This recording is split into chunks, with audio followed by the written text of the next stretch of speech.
Bonjour à tous, je vous invite à vous abonner à cette chaîne, à aimer, à partager, à commenter ces vidéos, c'est très important. C'est une manière de nous soutenir. Merci à vous tous. Bonjour Louis Rigaudière. Bonjour Clémence. Alors dans une semaine, la France sera à l'arrêt pour lutter contre la réforme des retraites, mais vous craignez que cette journée de mobilisation soit un nouveau coup d'épée dans l'eau.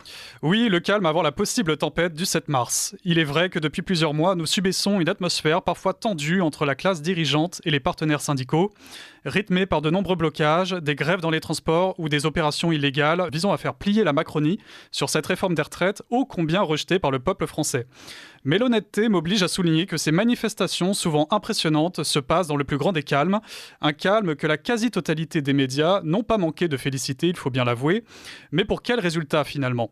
Après 2 mois d'intense colère et opposition farouche contre ce texte de loi, voici la conclusion qu'en tire Macron en plein salon de l'agriculture au micro de BFM TV. Dites-moi, est-ce que c'est un salon particulier pour vous cette année ? Contexte de réforme des retraites évidemment, alors ça attise évidemment les avis, que ce soit positifs ou négatifs, mais comment vous le ressentez, vous, un salon dans ce contexte ? Parfois il y a de la colère qui s'exprime. Moi j'ai pas trouvé de la colère chez nos compatriotes. Non mais je vous le dis très sincèrement. On sent vraiment la légèreté de ces propos teintés d'un brin d'amusement.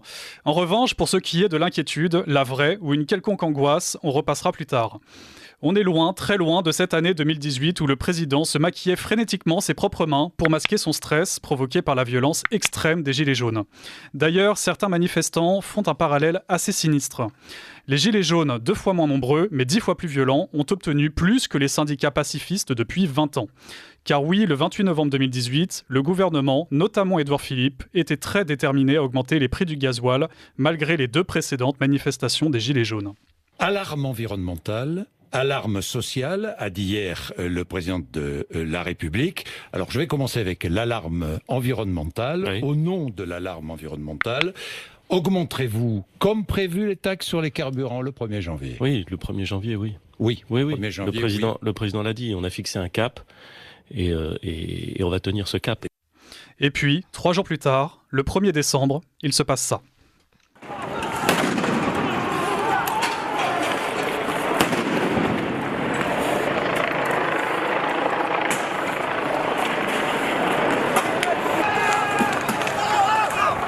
Les images que vous voyez sur votre écran sont des images en direct de ce qu'il se passe ce soir dans la capitale. Vous le voyez donc, les heurts sont loin d'être terminés. Plusieurs véhicules ont été incendiés, parmi lesquels au moins une voiture de police. Des banques ont été saccagées, des magasins pillés. Et Patrick, vous nous le disiez tout à l'heure, les scènes auxquelles vous assistez depuis que vous êtes au Trocadéro, vous ne les avez jamais vues avant. Écoutez, il y a des choses qui commencent à être un peu terrifiantes, c'est qu'on est obligé de regarder ce qu'ont les manifestants dans les mains. Je vois des choses absolument terrifiantes. Il y a des manifestants qui ont des pelles, mais il y en a qui ont des haches aussi. D'autres de grandes pinces pour pouvoir ouvrir tout ce qui bouge. Là, on a une voiture qui est en train de brûler devant nous sur la place du Trocadéro. C'est-à-dire qu'on est au pied du musée de l'Homme et que face à nous, il y a le phare de la Tour Eiffel.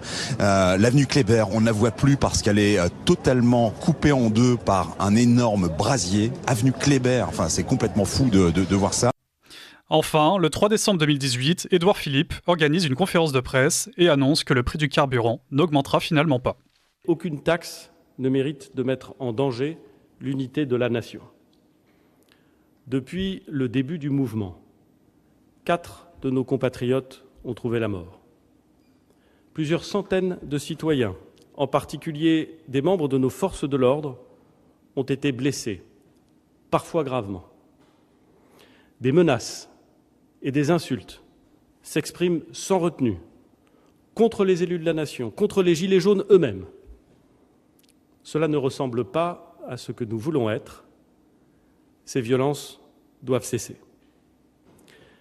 C'est pourquoi, dans un souci d'apaisement, je suspends pour une durée de 6 mois ces mesures fiscales.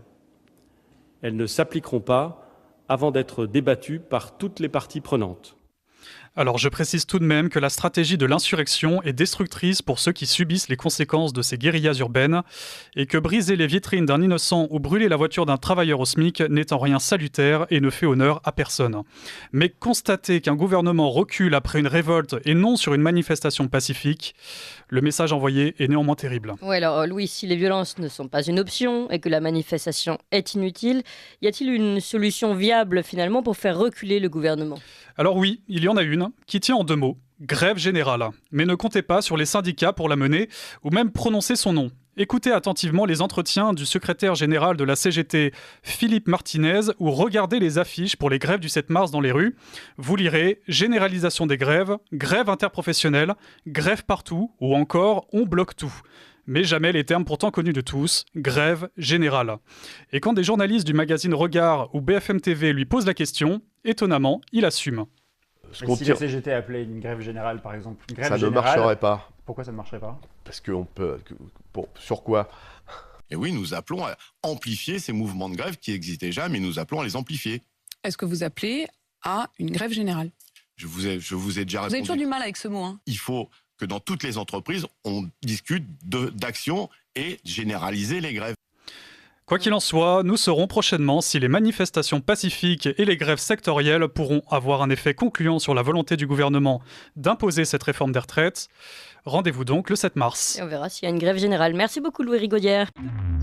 Vous appréciez cette émission ? Alors aidez Radio Courtoisie à en produire d'autres en indépendance totale.